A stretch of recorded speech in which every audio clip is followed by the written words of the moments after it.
Cuando nosotros cambiamos de representación, las magnitudes que nosotros estamos midiendo, es decir, las cantidades observables, ¿cambian o no cambian? Esa es una pregunta que es necesario responder para poder construir toda una teoría, porque si cambian, tendríamos que saber cómo cambian para poder hacer el tránsito inverso. Entonces, vamos a ver de qué manera esto se da esta relación entre representaciones y las cantidades observables. Para ello, veamos, y vamos a partir de ahí, de la ecuación para las funciones propias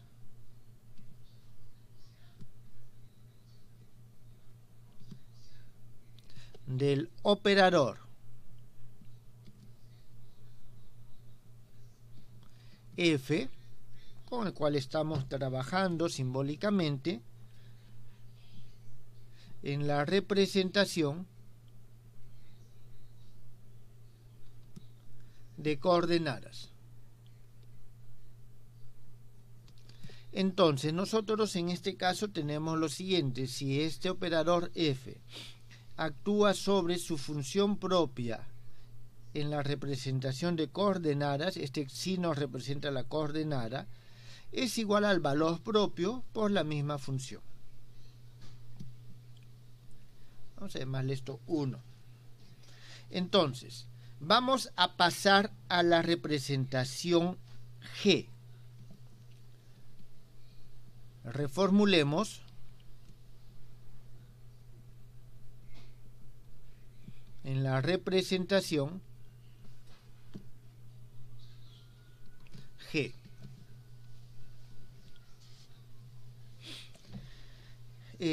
Aquí nosotros vamos a decir lo siguiente, es decir, proyectemos la ecuación 1 que tenemos nosotros acá sobre las funciones base, y nosotros hemos denominado las funciones base de G, acuérdense la clase anterior, n, que no es otra cosa que voy a ponerlo así, psi sub n de psi del operador G. Muy bien, entonces eso es lo que nosotros vamos a hacer. A ver, para evitar confusión de letras, en vez de psi voy a usar aquí phi. Entonces nosotros vamos a ver lo siguiente. Tenemos en consecuencia que esta función, en primer lugar, psi de f, de psi, va a ser igual a la sumatoria con respecto a todos los n' de cn' phi n' de psi. Este va a ser nuestra ecuación número 2. Entonces, ¿cuál es nuestra tarea? Hallar estos coeficientes.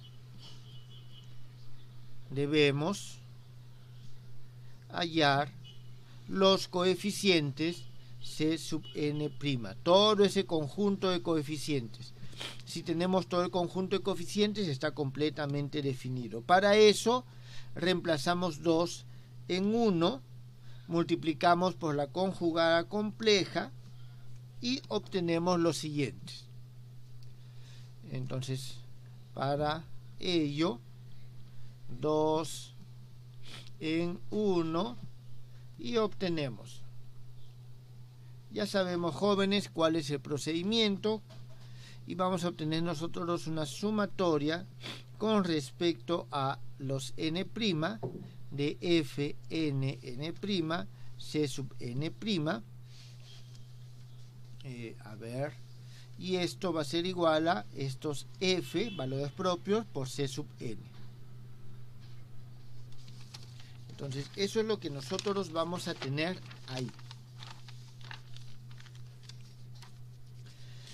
Lógicamente, esta expresión podemos nosotros obtenerla, aquí entre paréntesis las voy a poner, utilizando la notación de Dirac. Aquí nosotros tenemos que este fnn' no es otra cosa que el n f n' y el cn no es otra cosa que el n f, disculpen, f. Entonces nosotros tenemos estas relaciones. Bien, esta ecuación 1 y la ecuación 3 son equivalentes. La ecuación 1 y la ecuación 3 son equivalentes, y al resolverlo nosotros obtenemos el espectro de f. 1 y 3 son equivalentes, y al resolverlo obtenemos el espectro de f, del operador f. ¿Eso qué significa? Que nosotros al operador f lo ponemos en correspondencia con su matriz en la representación G, y a la función, ¿sí?, lo ponemos en correspondencia con este conjunto, ¿está bien?, ordenado de coeficientes C sub n. Conjunto ordenado de coeficientes C sub n. Acuérdense lo que vimos acá.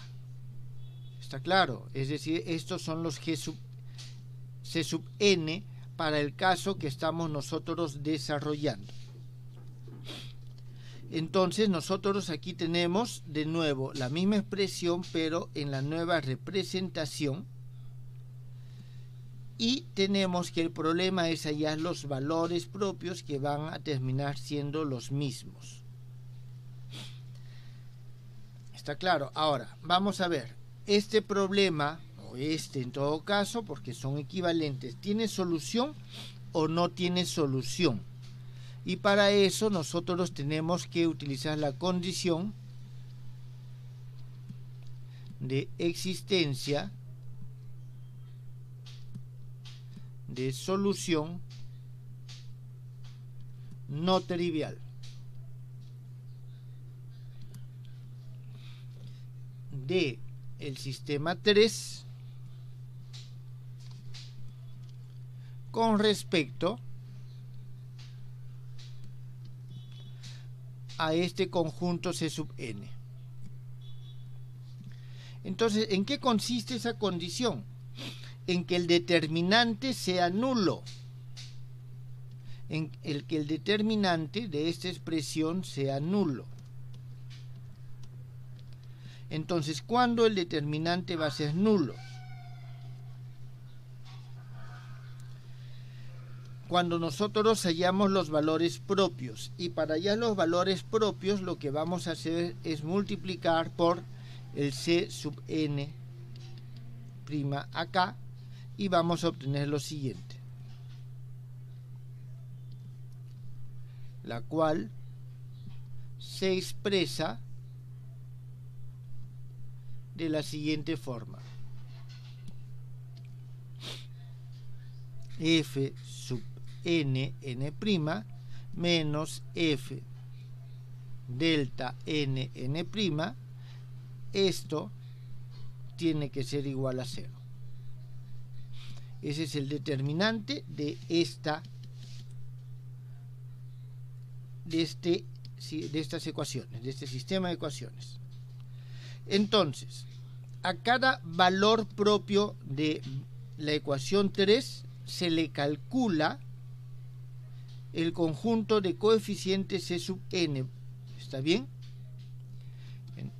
a partir de esta ecuación. Luego, entonces,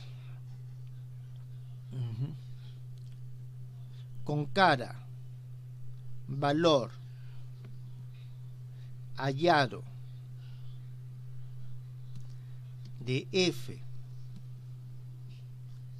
del sistema 3 se calcula, porque tenemos los valores propios, vamos a hallar los vectores propios, se calcula el conjunto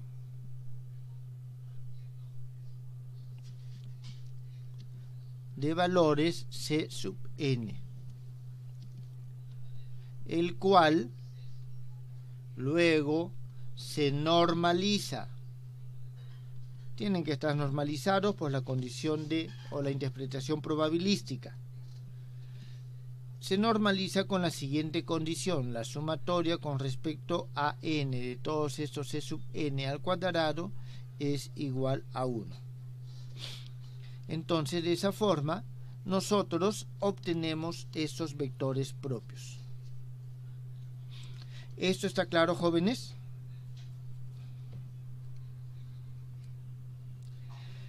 A manera de ejemplo, vamos a ver qué es lo que obtenemos en la representación de momentos. Por ejemplo,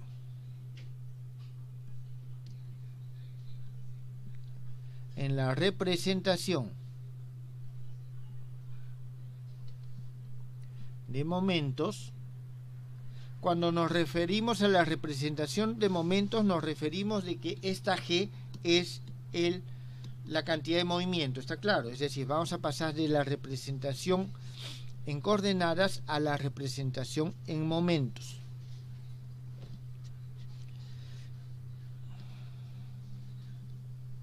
La ecuación matricial 3, la que acabo de borrar, se convierte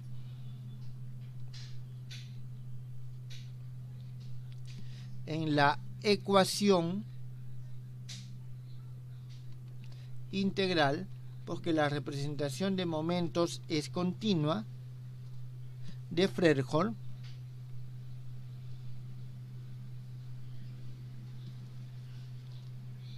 cuyo núcleo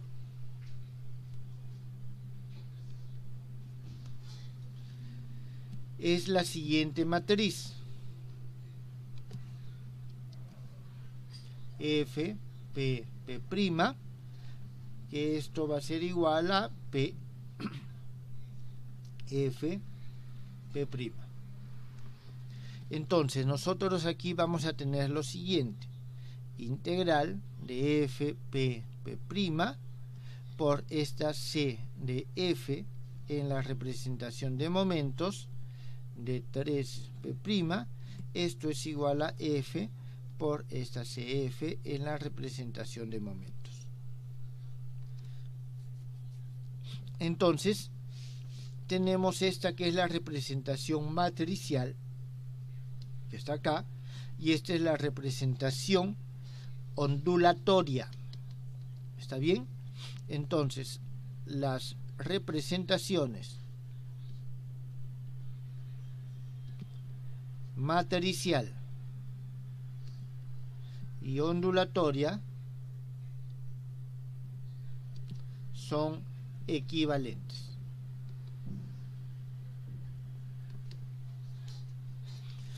Y el paso de una representación a otra incluye tanto a las funciones de onda, que en este caso viene a ser esta, como a los operadores, que es lo que hemos visto anteriormente. Ahora, esto implica lo siguiente.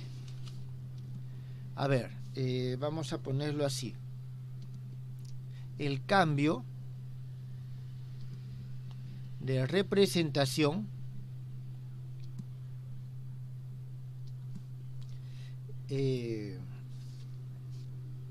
incluye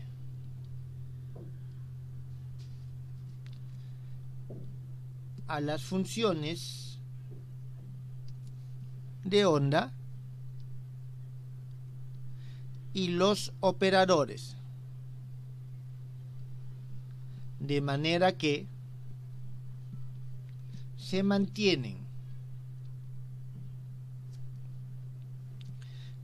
invariantes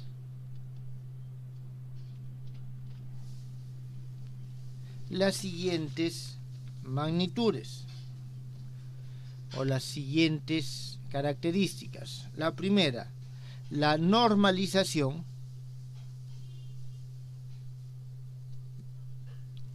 de la función de onda. Es decir, al cambiar de representación, las funciones de onda en la nueva representación siguen estando normalizadas. La ortogonalidad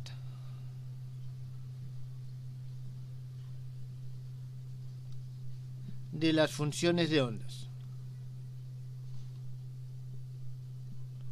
Es decir, las funciones de onda en una representación son ortogonales, en otra también lo serán. También las relaciones de conmutación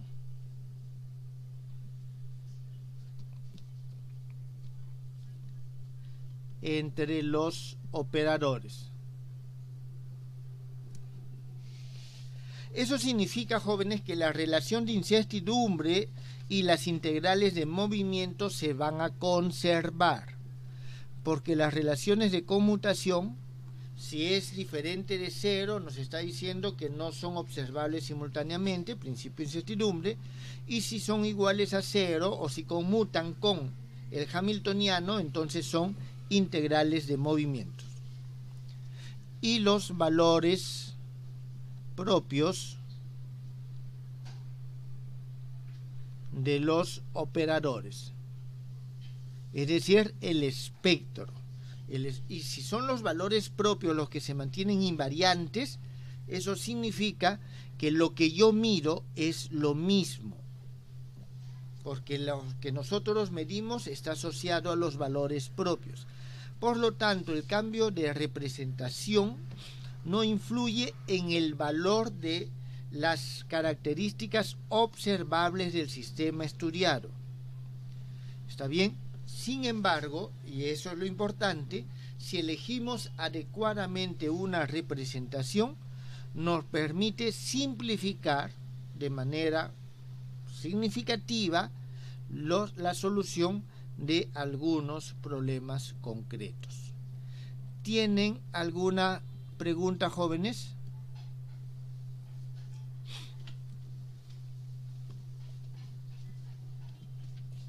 Creo que para que quede esto aquí mencionado, voy a colocarlo aquí, principio de incertidumbre e integrales de movimiento. Bien, entonces, ¿hay alguna pregunta?